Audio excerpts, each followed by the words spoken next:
Hey there, traveler. You've made it through another long day. The noise, the rush, the glow of screens, they can all wait.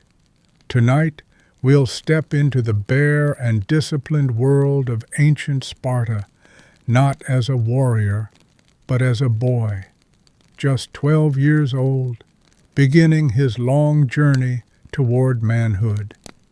This isn't the Sparta of movies or myths. There are no battles, no shouting generals, no gleaming armor, only routine, discipline, silence, and the quiet footsteps of a child growing into something more. Before we begin, if you enjoy these nighttime journeys into the past, consider leaving a like, subscribing to the channel, and telling me in the comments, where in the world are you listening from?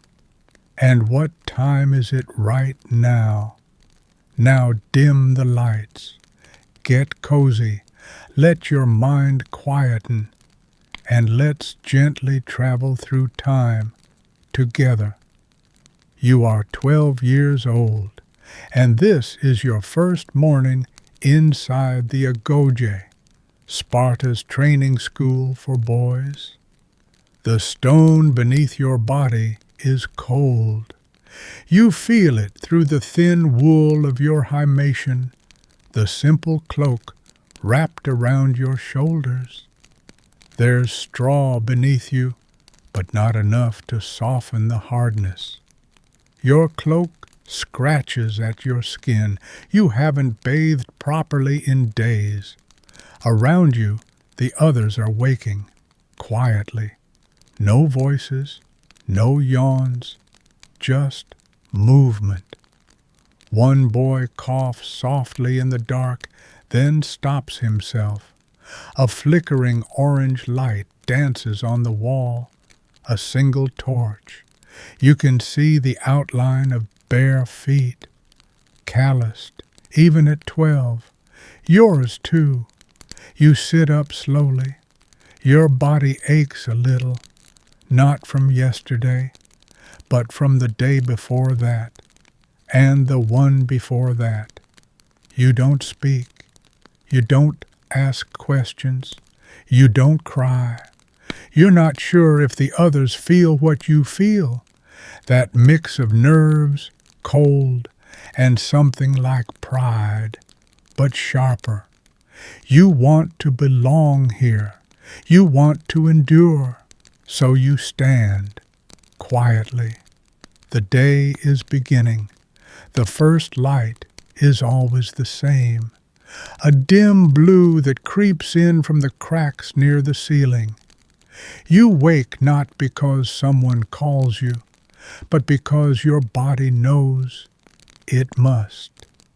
There is no comfort, no soft warmth, no thick blanket, only the thin wool of your cloak, still damp from yesterday's sweat, and the brittle scratch of straw beneath your shoulder blades. The stone floor is always cold. You sit up. The cloak clings to your back. Your breath fogs slightly in the air, though there is no fire.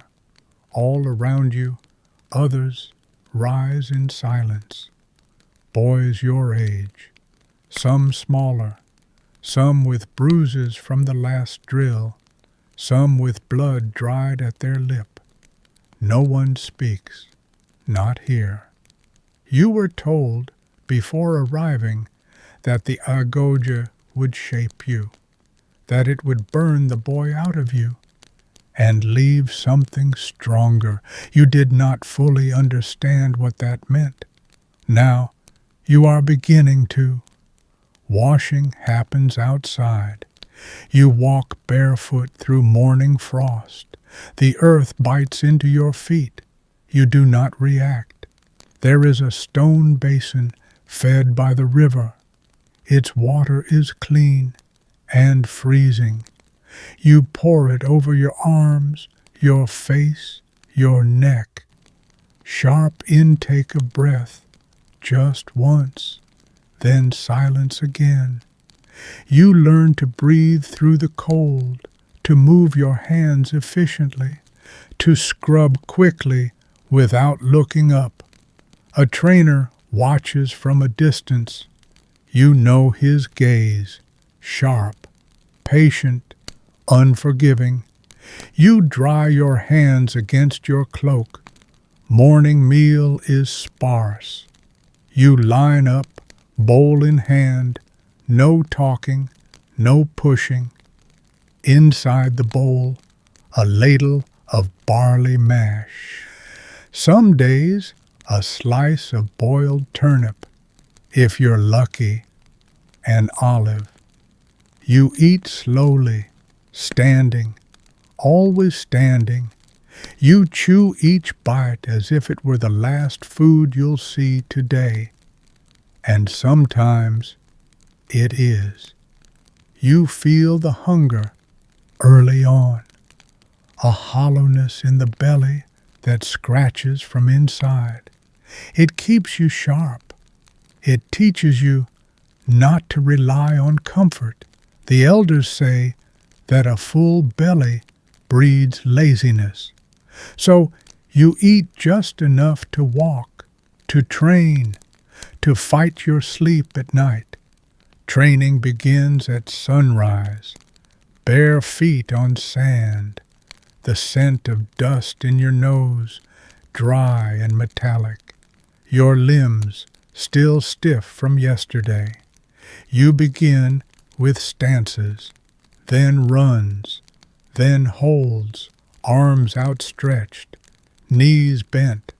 The pain builds in stillness, but stillness is the lesson. Discipline begins with the body, the elders say. You are paired with another boy, slightly taller than you. You spar, no fists at first, only movement, dodging, blocking.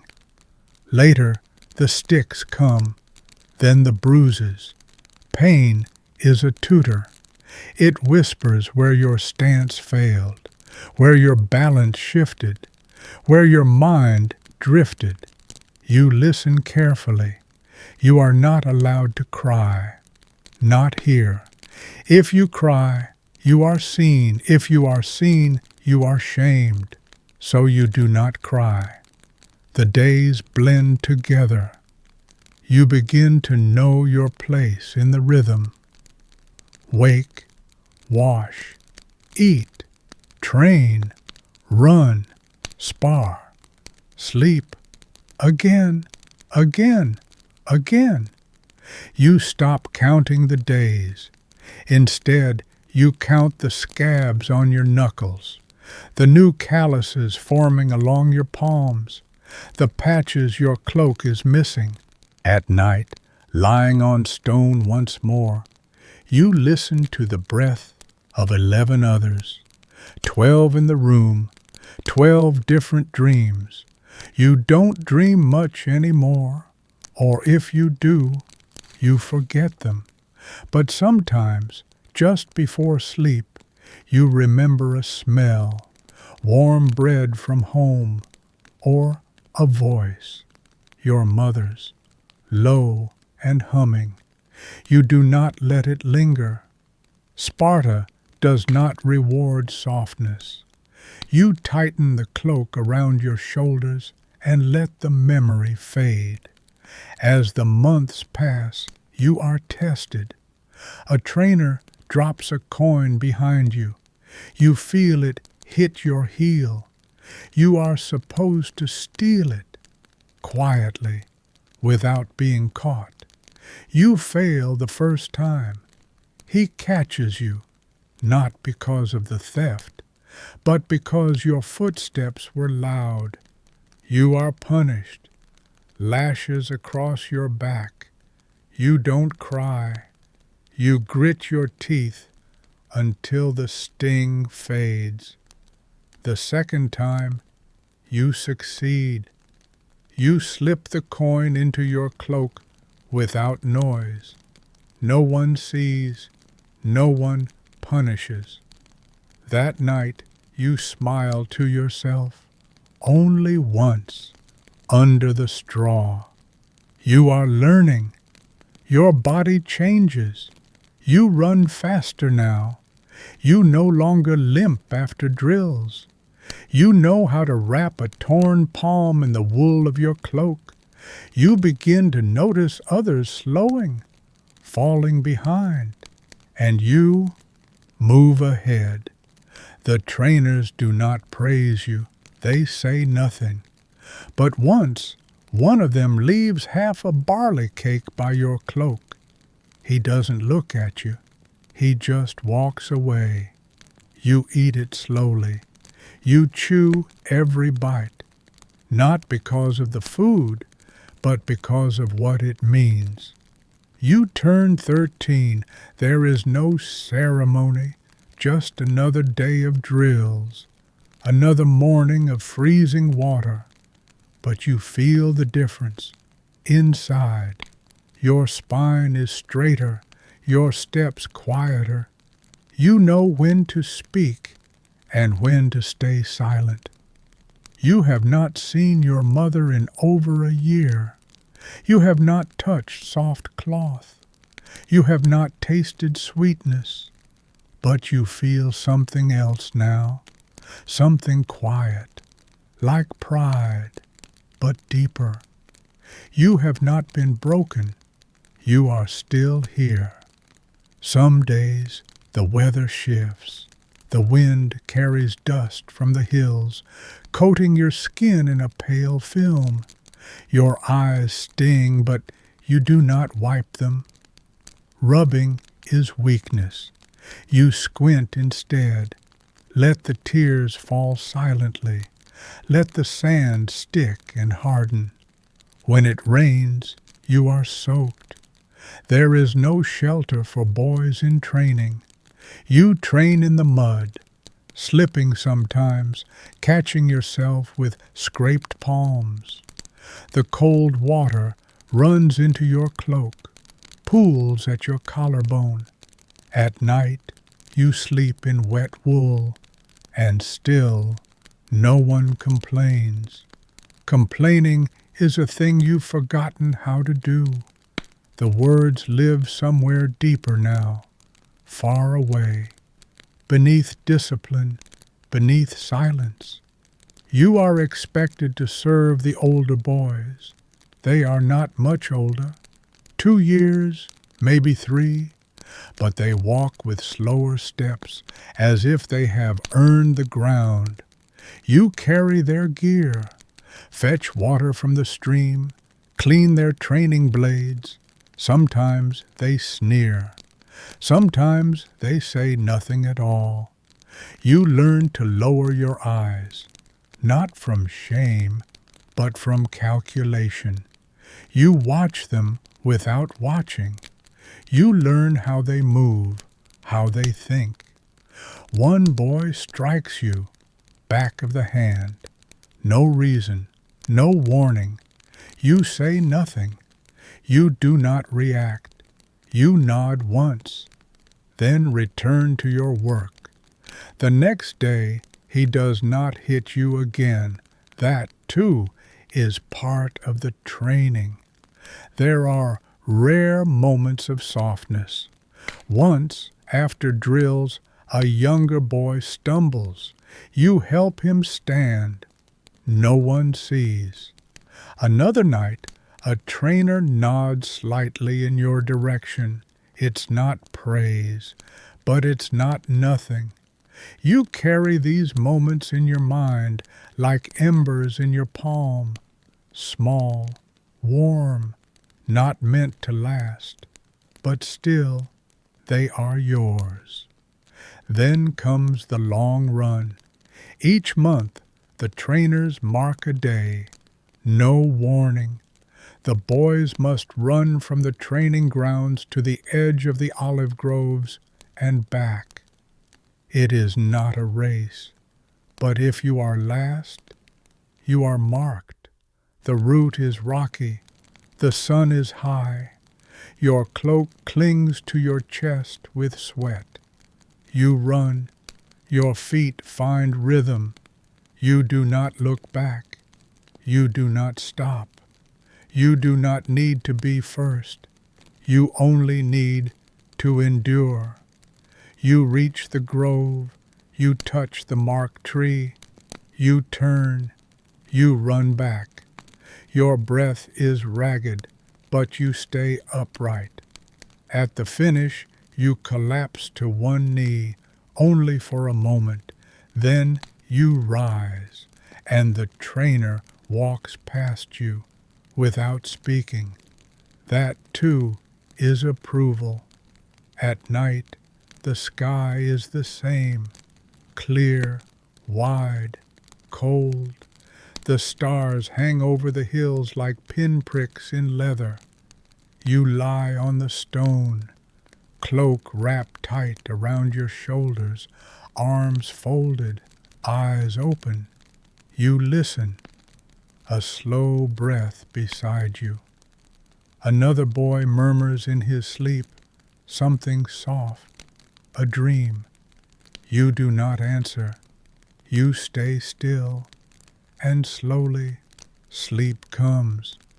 Just like every night before, just like every night still to come. You are 15 now. Your limbs are longer, your shoulders broader. The cloak no longer drapes, it fits. The mornings begin the same, but something in you has changed. You do not shiver when you wash in the basin. You do not wince when the cold water runs down your spine. You barely notice the chill. It is simply the beginning. You rise before the others sometimes, just to listen, to the wind beyond the walls, to the slow crackle of the torch as it eats away the last of the oil, to the world that doesn't need your voice to move forward. Silence feels less like absence now, and more like a companion. Training has sharpened. The drills are longer, the runs faster. There are no more rests between circuits. You move in time with the others. 12 bodies, one rhythm. A boy beside you falters. You catch his arm, steady him. He says nothing. You nod. That's all. The trainers do not acknowledge it, but they saw. Punishment is still common for mistakes, for disobedience, for being seen when you should have vanished. Once you speak when it wasn't your turn. Just one word, a reflex. The elder hears it. You spend the next night standing in the courtyard. No cloak, no food, no fire. You do not cry. You do not apologize. You simply stand under the stars, through the wind, until the sky lightens to pale gray. When morning comes, you return to training, and no one speaks of it again. There is friendship here, but it's not like the warmth of brothers or childhood play. It's quieter, harder. You share bread with a boy named Cleon. He gives you his water once after a long march. You split a stolen apple in silence, each biting once and tossing the core. Sometimes you run beside each other. Sometimes you spar. He lands a blow once, hard, to your ribs. You feel something crack. You wince, but don't fall. You strike back. Later that night, he leaves a strip of linen on your cloak. You nod. Nothing more is needed.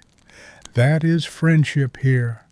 No smiles, no laughter, just presence, trust, pain shared and not spoken of. You are tested again, this time in the woods beyond the city. 3 days, no fire, no help, no food, but what you can steal or find. You move at dusk, crawl into farms, slip past animals. You steal bread from a window. You eat it in the trees. It tastes of dirt and victory. On the second night, rain falls. Your cloak is heavy. You sleep beneath olive branches. Every sound seems louder, every breeze colder. But you do not give in. You return on the 4th morning, tired, dirty, hungry, but alive and whole. The elders say nothing, but one place a hand on your shoulder as you pass. That, too, is a kind of reward. At 16, your body is nearly grown. Your face has lost its softness. Your hands no longer bleed when the skin breaks. They are too calloused for that. You've learned to track, to listen for footsteps in dry grass, to read the sky before a storm, to sleep in branches if the earth is wet. You've watched other boys leave, some broken, some sent home, some never mentioned again. You are still here. You do not ask why, you simply continue. At night you walk to the river just once a week. It is not allowed, not really, but you do it anyway. You crouch at the bank, watch your reflection move in the ripples. You look older, but the eyes are the same, still, quiet, watching. You wash your face. Let the water soak your wrists, your throat.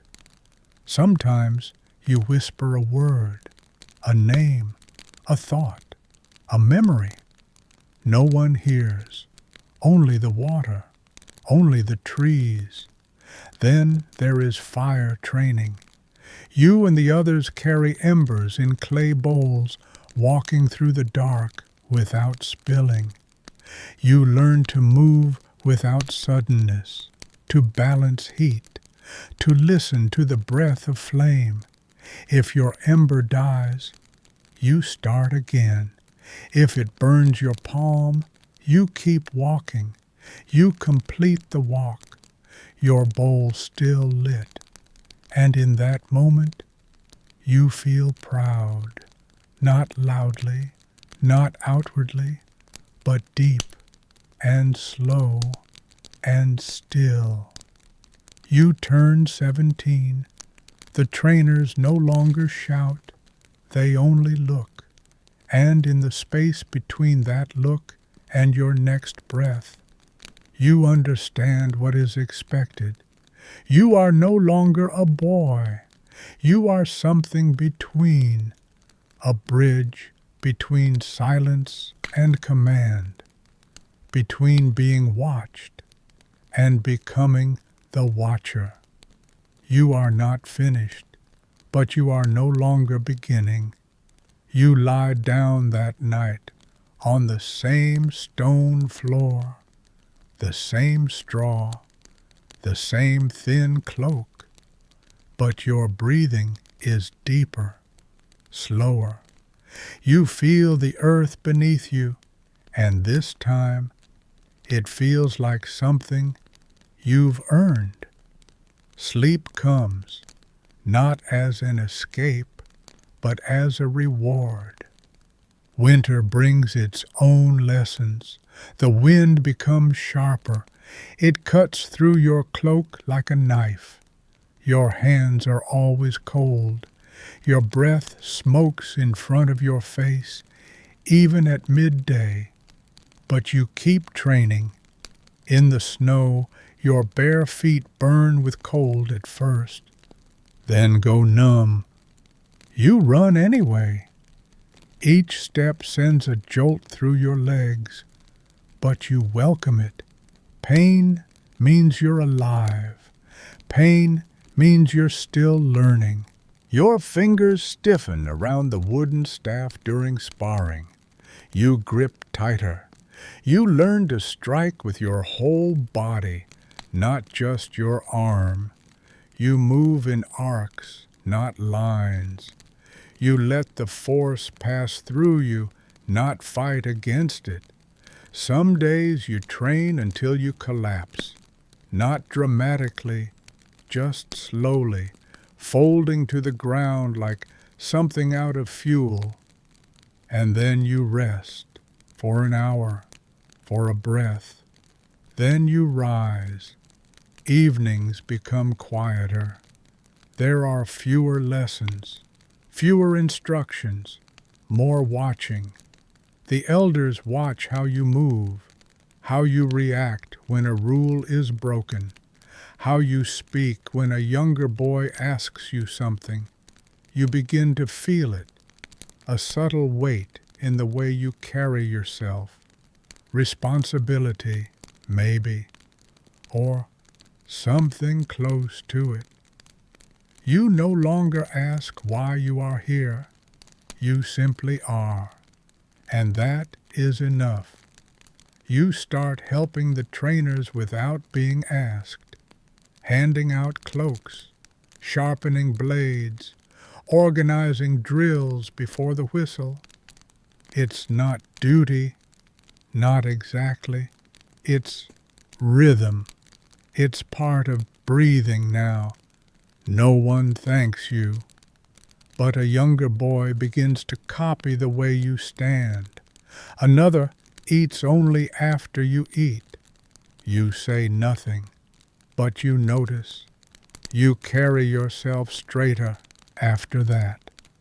You spend more time outside the walls, scouting paths along the hills, mapping by memory, sleeping alone for a night, then 2, then 3. You learn to follow goat trails, to find water in dry earth, to mark the trees so others might follow. The wilderness no longer frightens you. You know its noises, its shadows. You understand that the world beyond Sparta is not chaos. It is quiet and vast and waiting, and you are not small within it. One night you are asked to lead the evening run. Just a nod from the elder, no words. You step to the front. The others fall in behind.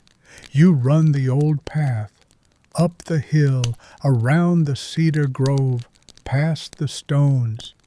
You keep the pace steady, breathing even. The stars are bright overhead.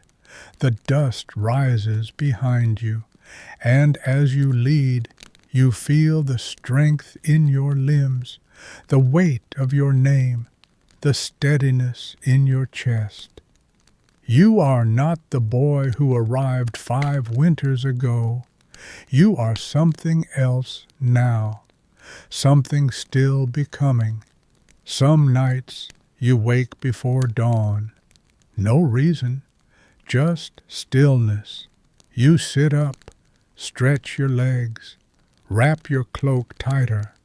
You listen, not for danger, but for the sound of the world turning without effort, the breath of the city, the faraway rustle of the trees, the heartbeat of everything that doesn't need your name, and then you lie back down, not to escape the day ahead, but to greet it with calm. You are 18. There is no ceremony, no horns, no words, but you feel it. The way the younger boys glance at you now, just for a moment longer, the way the elders no longer correct your stance, the way your own breath feels in your chest, steady, unshaken. You wake before dawn, not because you must, but because that is how the world feels right. The stone beneath your body is familiar, not soft, but known. You rise slowly, not with urgency, but with purpose. You fold your cloak with care, brush dust from the corners of your sleeping space, drink from the basin without wincing. You speak little, but when you do, the others listen. The agoge is behind you now, but it never truly leaves. The routine lives in your bones, in your breath, in the quiet way you pass through a doorway. You now patrol the city at night, leather straps across your chest, a short blade at your hip, a thin torch in your hand. Your feet move silently across the stone. You know the sound of every gate, the rhythm of every watch change. Sometimes you hear laughter from the homes, the sound of a lyre, the clink of bowls in the dark. You do not stop to listen, but the sound stays with you, not as longing, but as reminder. This, too, is Sparta. You begin training others, not with lectures, not with stories, but through presence. You correct a boy's grip on a staff. He nods. You show another how to wrap his foot to stop the bleeding. He watches carefully. You run with them, not ahead, not behind, beside. When one falls, you help him up, but only once. The second time, he must rise on his own, and he does. Some evenings, you walk alone outside the city. No orders, no tasks, just space. The hills are quiet. The sky is wide. The stars seem closer than they did when you were 12. You remember lying on your back, staring upward, wondering how long this path would last. Now you walk it without needing to ask. There is peace in that. You no longer need to steal food. Your meals are given to you, still simple, barley, olives, river herbs, but enough. You sit with others. You eat slowly. Sometimes someone speaks, a quiet joke, a memory of an injury. You smile, just slightly. It's allowed now. Your strength is not in your arms, not anymore. It is in how you carry pain, how you rest when it's time to rest, how you wait without complaint, how you act without praise. One night you hear a boy crying in his sleep. You do not wake him. You simply place your own cloak over him, then return to your stone. No one saw, no one needed to. You have your first command. 3 boys, a simple patrol beyond the city's edge.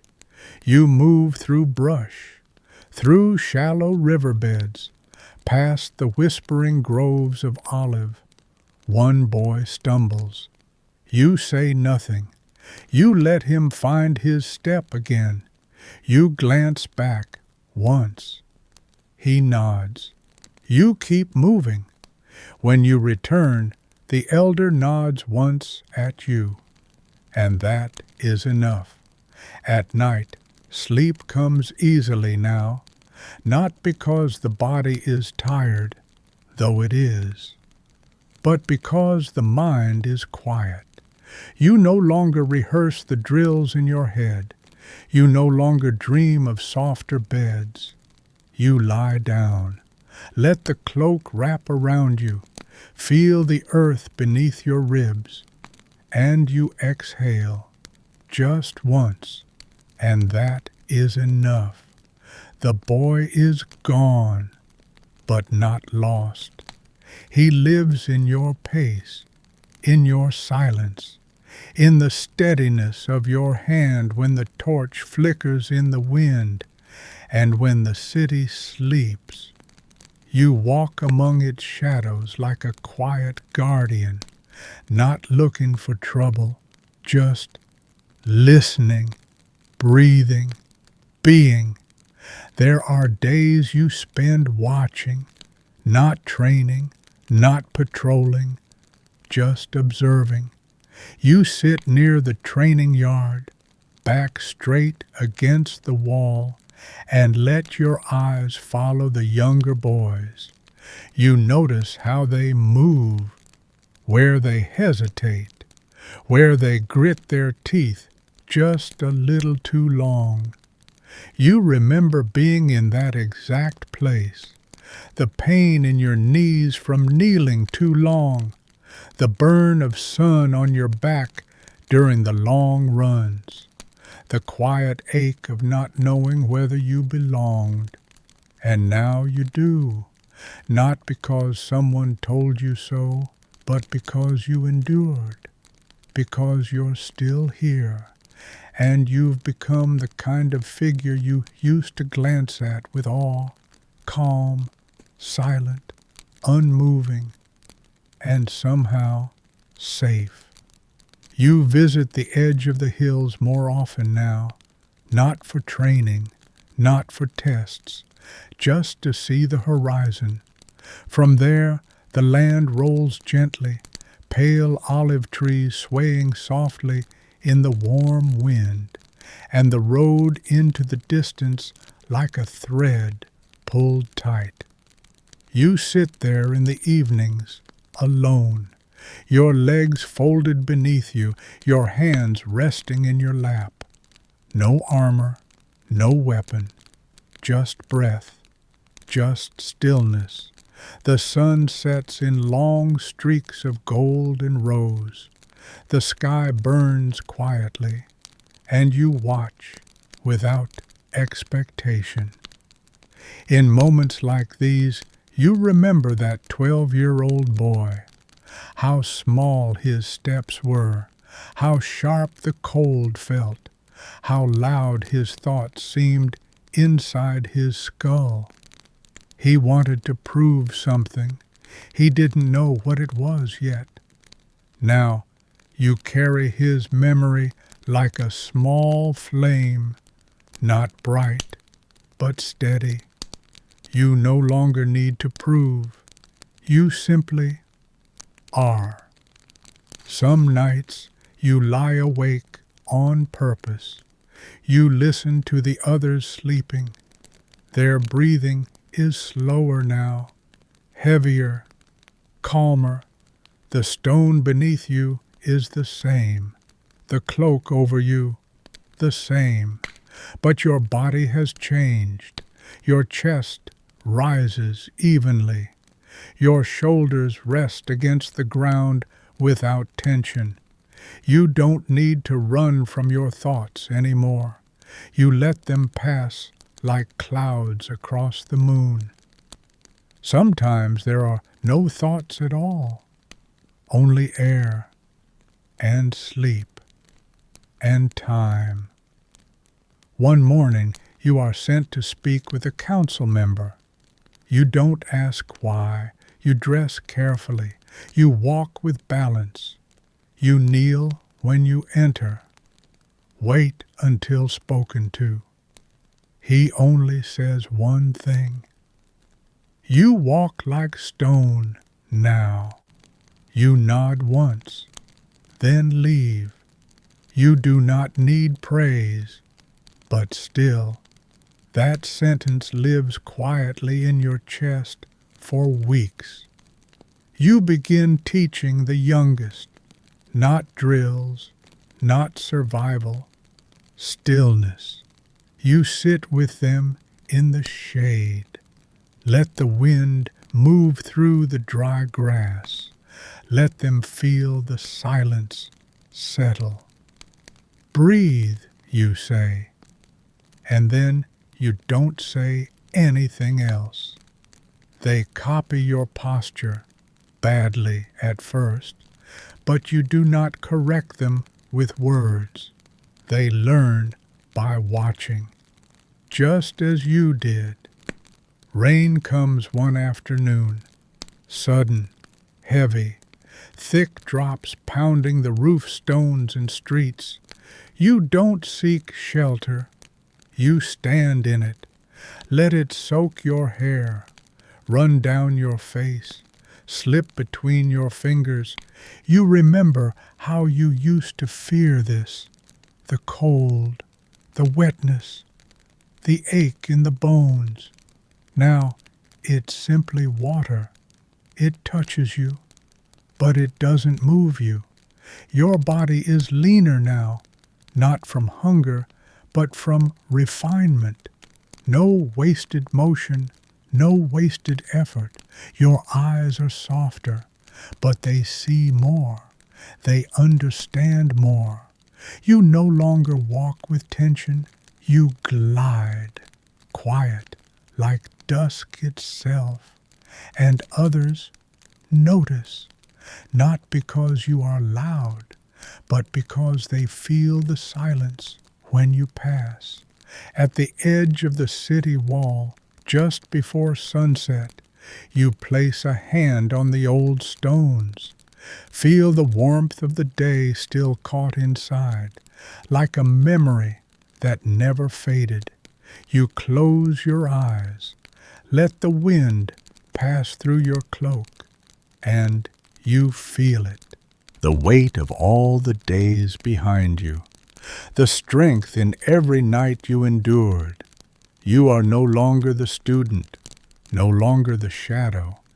You have become the wall, still, solid, present. And when darkness comes, you do not fear it. You welcome it. You are 21.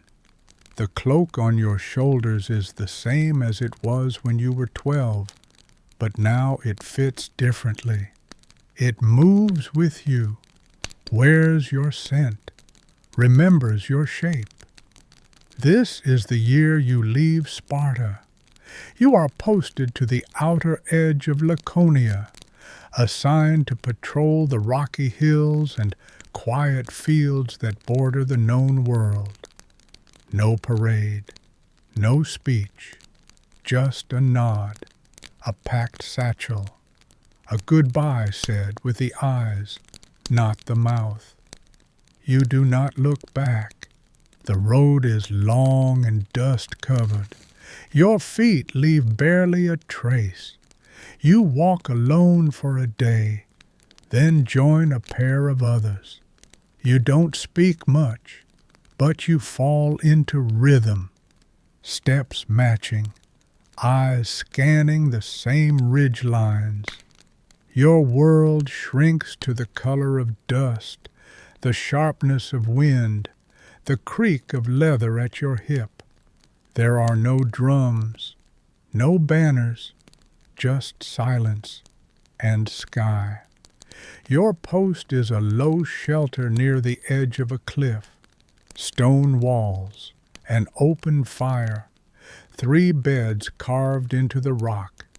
At night, you lie on your back and listen to the wind, to the occasional rustle of movement below, to your own heartbeat. Slower now, you take the first watch, always, not because you must, but because it feels right. You sit beneath the stars, torchlight low, blade across your knees, and you wait. The first time you see blood not from training, but from another man. It is quiet, a quick ambush, a short scuffle. You are not hurt, but one of the others limps. The man who attacked is gone. You kneel beside your comrade, wrap his leg, say nothing. Later, over the fire, you stare at the smear of blood on your palm.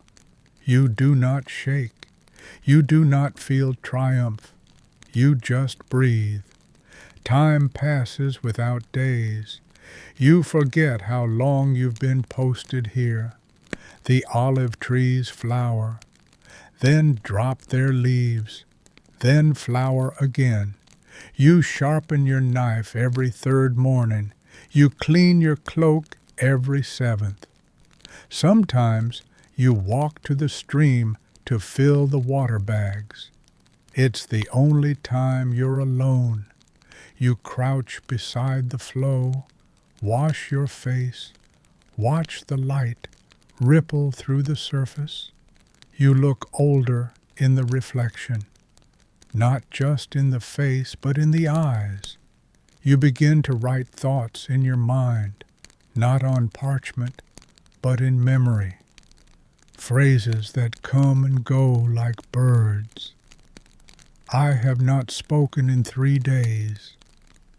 The wind is colder now, but not sharp. He died quickly. He was younger than I thought. You repeat them to yourself at night, then let them vanish. No one else needs to hear them. New men come to the post. You train them quietly. Show them how to bind a wound, how to keep the fire without smoke, how to sit still for hours. They listen. One boy, 17, looks at you the way you once looked at others, as if you have answers. You do not. But you nod once when he asks to share your food. That is enough. You return to Sparta once a year. Briefly, quietly. The city feels smaller. The walls, familiar but changed. You walk the training grounds. Watch the boys move. Their limbs still clumsy. Their brows still tense with effort. You do not speak to them. But one stops mid-run when he sees you. His eyes widen. He bows his head.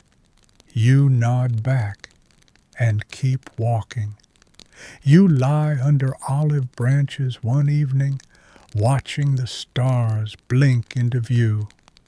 It's a habit now, the counting of breaths, the slowing of the mind. You do not wonder what comes next, only what needs doing now. The wind brushes through the leaves like an old song, and you sleep, not as a boy, not even as a young man, but as someone who belongs to the land now, to the stillness, to the rhythm of duty and dusk. Seasons change, and with them the shape of your silence. In spring, the grass reaches your knees. In summer, the hills bake and crack. In autumn, the air carries ash from fires you never see. And in winter, the wind screams through the stones like a wounded animal. You do not complain. You pull your cloak tighter, tend to the fire, and wait. Discipline does not fade when the city is far. If anything, it deepens. Here no one watches, and yet you never let yourself soften. Some nights the others speak, small things, stories from home, memories of food, a name, whispered like it still holds weight. You listen. You offer no stories of your own, not because you have none, but because most things feel like they happened to someone else, someone smaller, younger, still full of questions. Now, your questions are fewer, quieter, and when they come, you let them pass, like clouds over the mountains. Once you find a dog, half wild, limping through the olive groves, ribs like slats, eyes unsure. You offer it a bit of barley. It doesn't come close, but it doesn't run. The next day, it's there again. You leave food at a distance. Say nothing. By the end of the week, it sleeps near the stones of your post, not touching you, but near enough. You never name it. But when it disappears one day, you miss the sound of its breathing in the dark. There are moments of peace you do not share.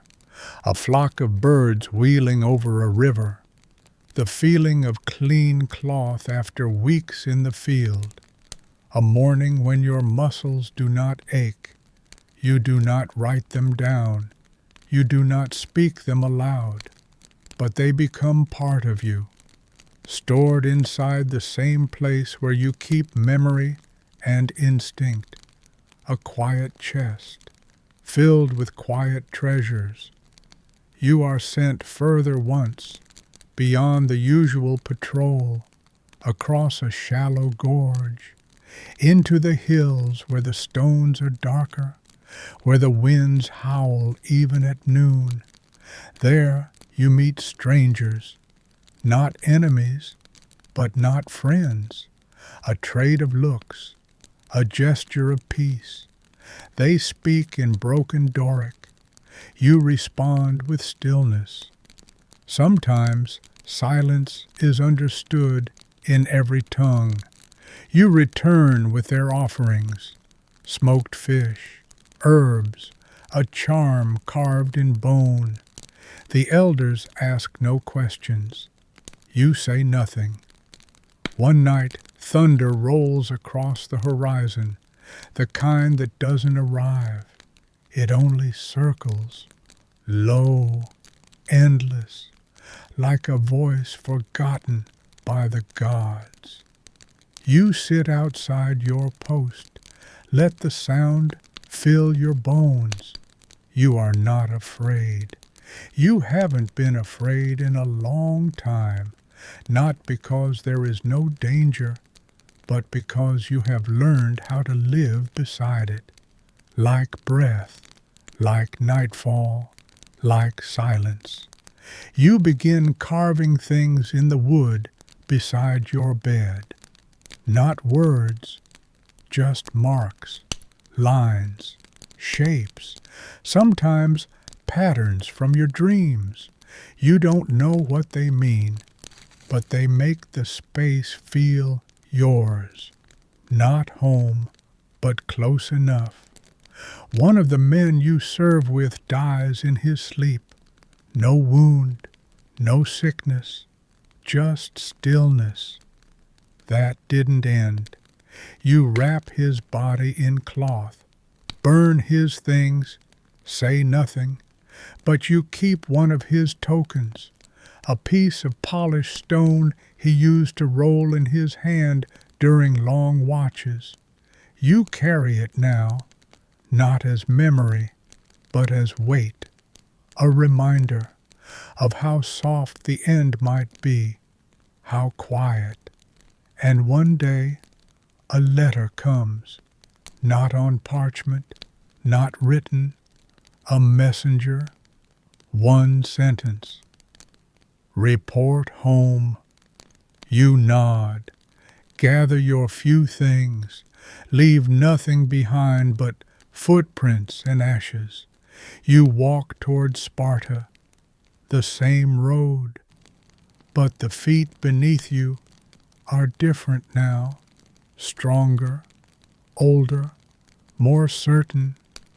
You are 26 when the summons comes, Not unexpected, just quiet, a brief order, a sealed mark. You are to march with the others, north, into trouble. You pack simply, a blade, your cloak, dried barley, a flint stone. You do not say goodbye. There is no one left to say it to. You leave the city at dusk. The sky is red. You do not look back. The road is long. Dust clings to your legs. Your pack bites into your shoulders. The silence of marching men is thicker than noise. No one sings. No one talks. Only footsteps and wind. You camp beneath olive trees. You sleep on ground that isn't yours. And each morning you walk again. The first clash comes at dawn. You do not remember the faces, only the way the light caught on metal, only the smell, sweat, soil, smoke. It is not like in stories. It is fast, and then slow, and then nothing. You survive. Some do not. One of them is a boy who once sharpened your blade. He had a scar on his cheek. You never knew his name. You bury him with your own hands. No words. You mark the earth with a stone and keep walking. You begin to lose track of time. The seasons pass, but you don't feel them. You march through rain, sleep in mud, eat only what keeps you upright. The war isn't one battle. It's hundreds of nights without rest. Thousands of small, sharp hungers, a cracked heel, a fever, a friend you wake up beside who doesn't wake up. You learn not to hope, only to continue. You do not ask when it will end, only where you must be tomorrow. You start to see faces in your sleep, some real, some not. Your mother's hands, a brother's laugh, a boy with blood in his teeth. You wake quietly, turn onto your other side, breathe through the ache in your chest, and fall asleep again. You carry pain like a pouch at your side, not visible, but always there. Sometimes it spills open, a memory, a scream, a question that rises like smoke in your lungs, but you never let it show. You keep your voice level, your feet moving. That's what it means to survive. One winter, your unit is ambushed. The fight is short, brutal. You take a blow to the shoulder, a deep cut, slow to close. Your friend, Cleon, falls beside you. You press your hands to his stomach. He laughs once, softly. I always thought you'd go first, he whispers. Then nothing. You hold him until his breath is gone. Then you bury him in the frozen ground. You keep his sash, knotted 3 times. It still smells of wood smoke and salt. You do not wear it. You fold it, place it in your satchel, and march again. The body heals, but something does not. You walk slower, but not because your legs are weak. It's something else, something heavy behind your ribs, a kind of quiet that feels too deep. At 30, You are the one others follow, not because you ask them to, but because you are still there. You speak little, but when you do, it matters. You lift the wounded. You choose the direction when the paths diverge. You sleep last, wake first. No one tells you to. You just do. One boy, barely 17, asks you once, "Does it get easier?" You look at him, and you want to lie. You want to give him something kind, but you don't. You say, "You get quieter." He nods, and somehow that helps him. The war ends not with peace, but with silence. No final battle, no grand speech, just fewer orders, fewer marches, fewer deaths. And then one day you are told to return home. No reward, no ceremony, just an open road and your own feet. You walk back through the same hills, but they look different now, smaller, older, as if they've grown tired too. Your pack is lighter, but your body is not. You carry ghosts, you carry names, you carry the silence of those who never walk this far.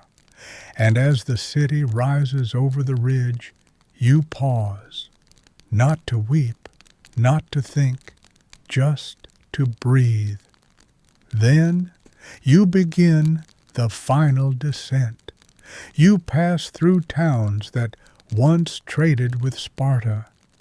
Now their gates hang open, their hearths are cold. Children stare from behind ruined walls, eyes older than their bodies. You do not stop long. A bowl of water, a few olives, a nod to the elders. Then you move on. There is no joy in these returns, only confirmation that time has not spared anyone. The landscape changes. Where once you saw trees, now only stumps. Fields that once bloomed with barley now hold blackened ash. Even the birds sing less. You think of the songs you used to hear in the training yard, rhythms of feet, wood clashing, the low breath of boys becoming men. Here, the only rhythm is wind across empty stones. Some nights you stop at outposts manned by Spartans. You eat with them. They ask questions, but quietly. They've heard of you. The stories have stretched, grown teeth. You let them believe what they wish. It's easier than truth. And in the morning, you leave before the sun finishes rising. One morning, you wake to find your hands shaking, not from cold, not from fear, but from nothing. You hold them still against your knees, breathe in, breathe out. It stops, but the feeling stays, like a crack deep inside that no one else can see. You write no letters, you leave no messages, but you remember the names. Every boy you trained with, every man who fell beside you. You say their names aloud sometimes, in the forest, at night, when no one is near. Just the names, one by one. You imagine they hear. Your shoulder never heals properly. A tightness lives there now. A dull hum beneath the skin, it stirs when it rains. When you carry weight, when you sleep too long on one side, it's a reminder of the time you bled, of the friend who didn't rise. You never ask for healing. You accept what remains. Years pass in silence. 31, 32. You stop counting after that. What matters isn't the number, but the way your feet keep moving, the way your back stays straight, the way your blade stays sharp, even when it sleeps in its sheath. Once, during a march, a boy beside you stops walking. He says nothing, just kneels, places his hands on the ground, and begins to weep. You do not speak. You place your hand on his shoulder, and you stay there until his breath steadies again. Then you help him rise, and say nothing of it after. You see fewer faces now. The older men you once followed, gone. The younger ones you trained, scattered. Some went home, some never did. And yet you keep marching, because that's what you were taught, not to win, not to conquer, but to endure. When the final orders come, they are simple. Return. No reason, no report, no summary. You nod, you pack, you begin the long walk south, through fields now overgrown, rivers that run thinner than you remember, and paths so familiar they feel like extensions of your body. You no longer think about what waits at the end. You simply keep moving. One foot, then the next. You are home again, but it does not feel like returning. Only arriving in a place that used to hold your shadow. Sparta has not changed. Stone streets, dusty courtyards, the same air, dry, tasting faintly of ash and olives. And yet, everything is different, not in the city, in you. The rooms feel smaller, the sky closer, the sound sharper, wood against wood, feet in training yards, the clatter of bowls in the kitchens. You walk through it all, unnoticed by some, studied by others. They whisper your name, attach stories to your silence. You let them. You do not resume the old routines, not as a boy, not as a warrior, but as something else, older, quieter, unshaped by rank. You rise with the sun, stretch your back slowly, walk the grounds with your hands behind you, no orders, no purpose, and yet you are never idle. They assign you to training, not drills, not formation, observation. You sit in the shade, legs crossed, watching the boys move. Their bodies are lean, their minds restless. They search for edges, to push, to prove. You say little, but when you do, it cuts through their motion like a cold wind. Breathe. Lower your weight. Wait longer before you strike. They listen, even when they pretend not to. One boy reminds you of Cleon, not in the face, but in the way he stands slightly too wide, in the flick of his hand before a spar, in the way he looks for approval without asking. You say his name more than the others. Call him forward. Pair him with the strongest. Let him be bruised, not to harden him, but to teach him rhythm. Pain is rhythm. You eat alone most days. The food is simple: boiled grain, cold water, a fig if the season allows. You sit beneath the same tree, on the same bench, facing the same hills. Sometimes another man joins you, an elder, another who's returned. You share silence like others share stories. There is nothing to explain. Your cloak is patched now, worn through in places, the threads pulled tight again by careful fingers. You could ask for a new one, but this one has weight. It remembers, so you keep it. Wrap it tighter on colder nights. Fold it over your knees as you sit in the wind. It is not comfort, it is memory. You speak to the elders when needed. They nod when you enter. They do not ask what you've seen, they already know. You give short answers. 3 boys show promise. 1 lacks focus. The new cloth tears too quickly. They trust your words because you do not use many. At night you walk the outer paths. No torch, no company.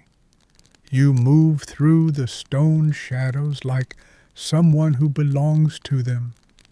You pass the old trees, still rooted, still silent.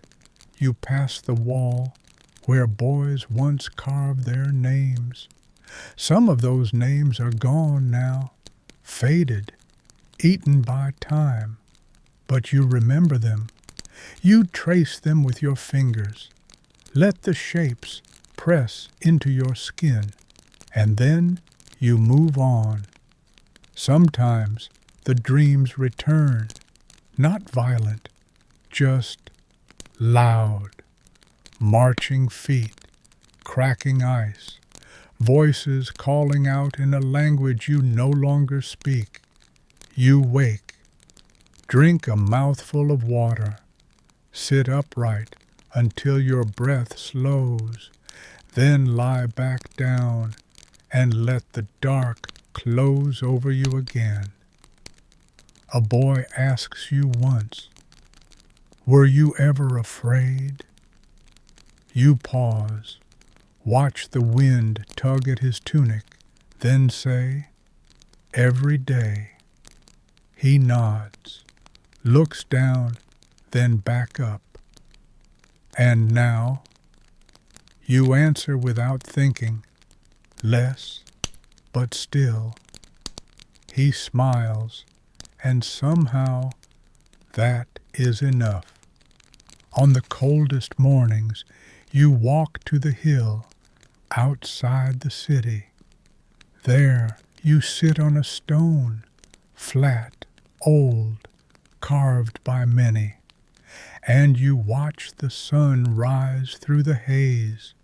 Each morning it is the same. Each morning it is new. You do not look for meaning. You simply sit. Let the wind braid your hair. Let your spine grow heavy with stillness. Let the quiet hold you. Years pass like water, unnoticed until the level drops. You are 37, then 40, then 43. You stop marking time. It marks you instead, in your knees, in the way your fingers curl, in how long it takes to rise from sleep. But you are still here, still walking, still silent, still watching. You begin to forget some things, not faces, not names, but details. The sound of your brother's laugh, the scent of wet grass after training, the exact shape of the scar across your left thigh. They blur, fade at the edges like morning mist. You don't fight the forgetting. It feels natural, like the body shedding old skin. What stays is heavier, slower, truer. The younger men come to you now, not for technique, not for discipline, but for presence. They sit nearby, pretending not to ask, hoping you'll speak. You rarely do, but when you do, your words land like stones dropped in water. A few ripples, then quiet again. Once a boy brings you a bowl of wine. You do not drink, not anymore, but you take the bowl, smell the clay, feel its warmth, and return it untouched. The boy bows, says nothing. He understood. You visit the river less often now. The slope hurts your knees. The water is colder than it used to be, or perhaps you are simply thinner. Still, once a month you go, just to feel it. You kneel, slowly, cup your hands, wash your face, just as you did when you were 12. The cold stings. You welcome it. The nights stretch longer. You sleep lightly, wake often. Listen to the wind creep through cracks in the stone. Sometimes you speak aloud in the dark, a word, a name, a thought.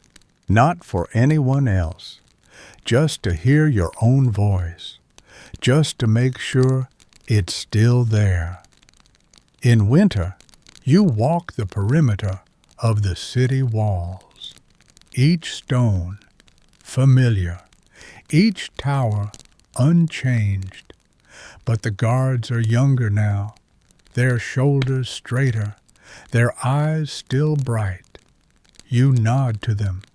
Sometimes they nod back. Sometimes they don't. You don't take offense. You were like them once. You didn't understand how quickly time folds. You still wear the same sandals, the straps worn thin, the soles patched by your own hand. Someone once offered to buy you new ones. You declined. These have walked every road you've known. They've tasted riverbanks, salt, blood, and silence.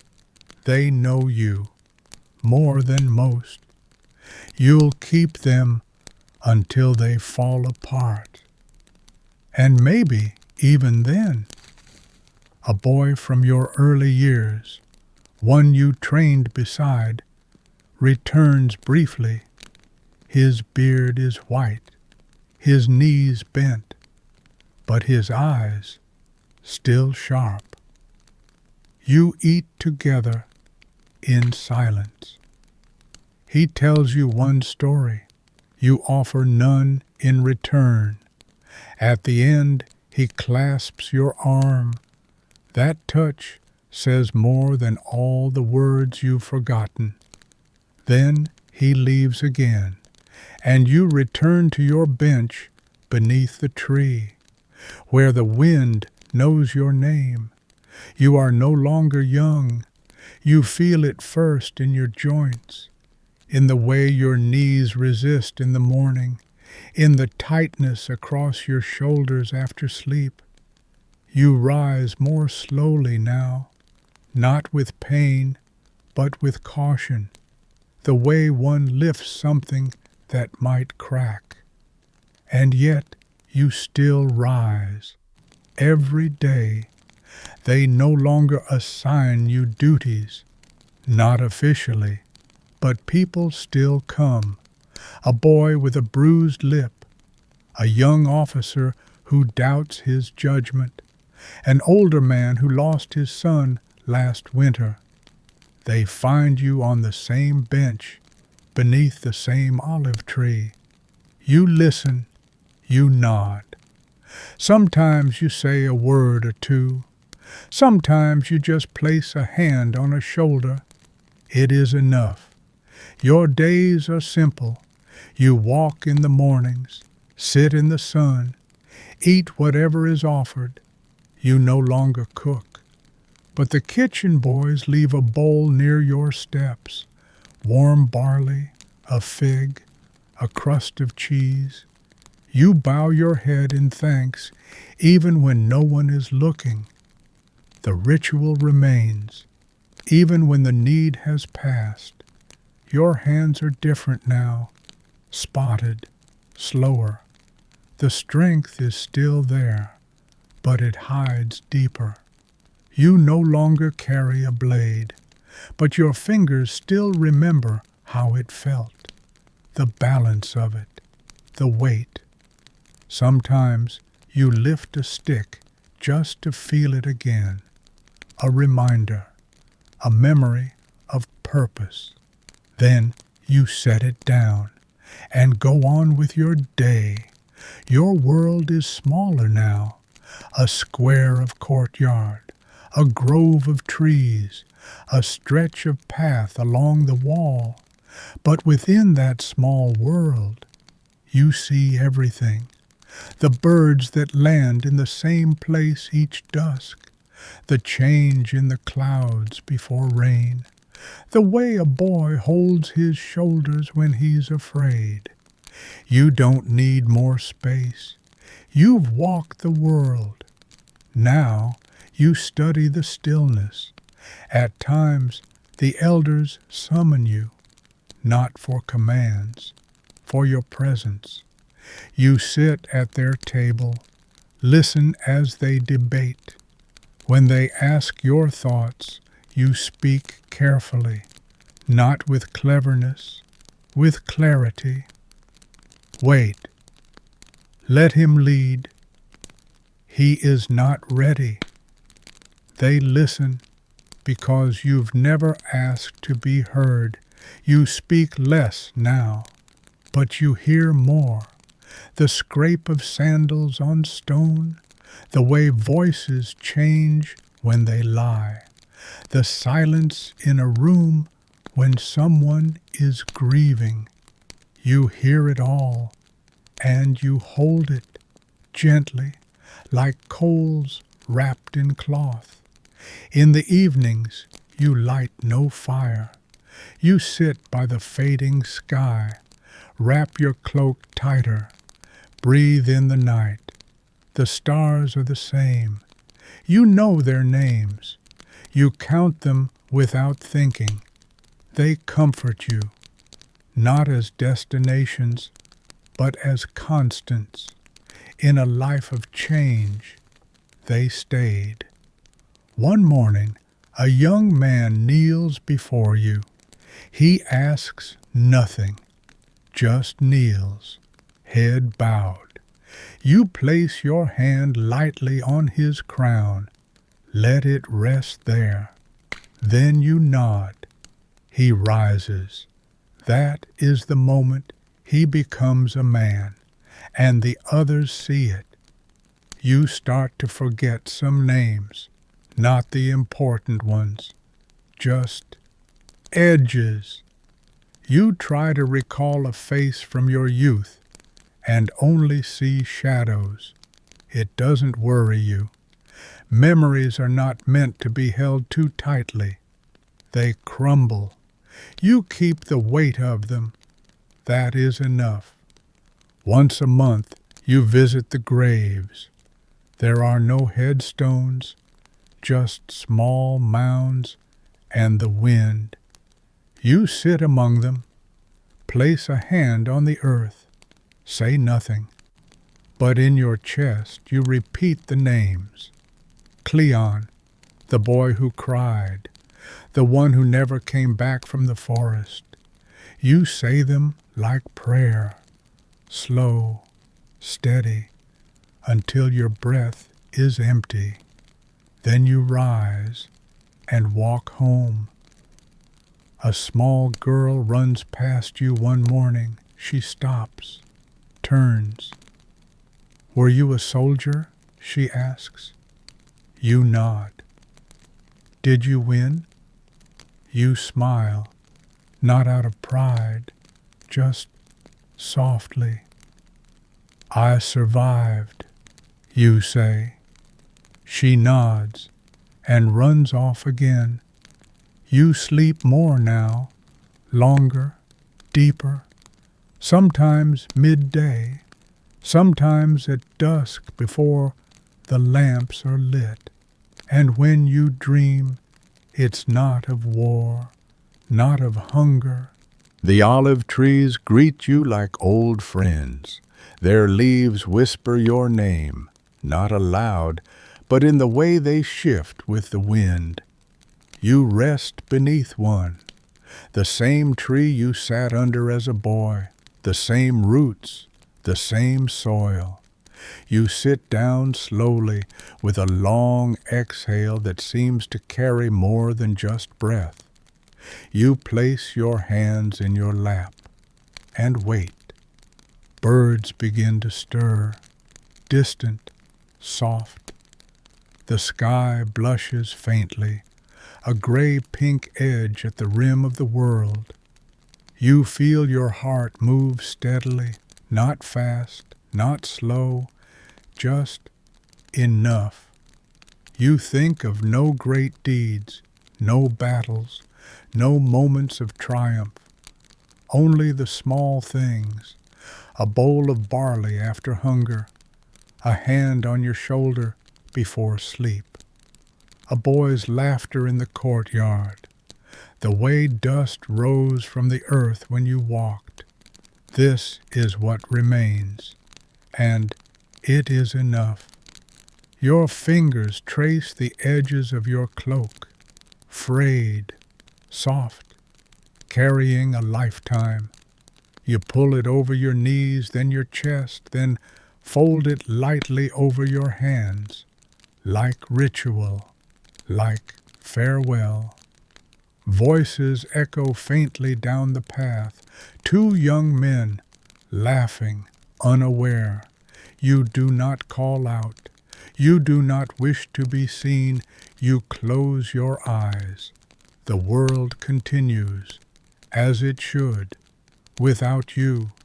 Your breath becomes shallower, but not strained, like sleep. Leaning forward, you shift once, adjusting your shoulders against the bark of the tree. The light warms your face. The first rays of sun kiss your cheekbones. Your eyelids flutter, but do not open. You remember Cleon, not as a warrior, not in blood, but laughing, hands covered in river clay, throwing stones and missing on purpose. You remember your mother's voice, not words, just tone, the way she sang when she thought no one listened. You remember the feel of your first cloak, the scratch of wool, the way you tried not to show how cold you were. A breeze passes, lingers, and for a moment the scent of smoke and olive wood carries through the air. You smile, barely, and exhale. There is no final thought, no last revelation, only stillness, the body finally at rest, the breath complete, the heart folded into silence. The wind continues through the trees. Birds begin their songs. The sun lifts higher, and Sparta lives on. As the morning light thickens, you shift your posture just slightly, rolling your shoulders against the tree's rough bark. The movement is slow, but it feels like a memory returning to your bones. Each breath draws in earth, olive wood, the faintest trace of early dew rising from grass. Your lungs no longer fill as they once did, but they do not need to. Each breath is enough. Each breath is a story. You lean your head back against the tree. The crown of your skull finds its place, a groove shaped perhaps by earlier visits or perhaps by something older. The world does not hurry, and neither do you. Above, the branches shiver. You hear a rustle not as sound, but as sensation, like a garment brushing across skin. You feel the rhythm of everything around you. Even the insects seem to slow for your passing. You trace the fabric of your cloak again. The same one, always the same one. So many nights it wrapped you against wind. So many nights it held you against pain. You find a seam by touch, one you repaired yourself years ago, thread frayed but still holding. Like you pull the cloth over your chest again, as if tucking the last page into a scroll. Time folds. You feel the boy you were. He's close now, not as memory, but as presence. You sense him inside you, thin legs, wide eyes, cold breath, still unsure of what it means to endure. You place one hand on your chest, and the boy breathes with you. Together, you settle deeper into the roots of the tree. You hear the world continue around you, birds in new nests, distant voices beginning chores, the scrape of sandals on stone. You think of the boys training in the yard, the way their feet hit the ground like drums. You remember how it felt to move like that, to run, to throw, to strike, to ache, to laugh. It all returns, not as longing, but as arrival. The full circle, closing. You shift again. Your arms rest across your stomach now. Your spine is curled slightly. You feel the weight of your own body pressing into the earth. And for the first time, you don't resist it. You allow it. You think of nothing heroic, no battles, no victories, only soft things. A stolen apple split between two boys, a fire burning low in the hills, a song heard once and never again. You think of the fig tree near the southern wall, how it bloomed late, but bloomed stronger than all the rest. You remember the way the wind made the fields ripple, not like sea, but like breath. And that is what you think of now, as your own breath begins to slow. There is no fear, only tiredness, not exhaustion, but the kind of tiredness that welcomes sleep, the kind of tiredness that says, "You've done enough. You've walked far enough. You can stop now." Your vision dims, but not like closing, more like dusk, more like a curtain falling slowly with grace. The sounds become softer, as if you are hearing the world from underwater. You count your heartbeats. 1, 2, 3. Then stop counting. You do not resist.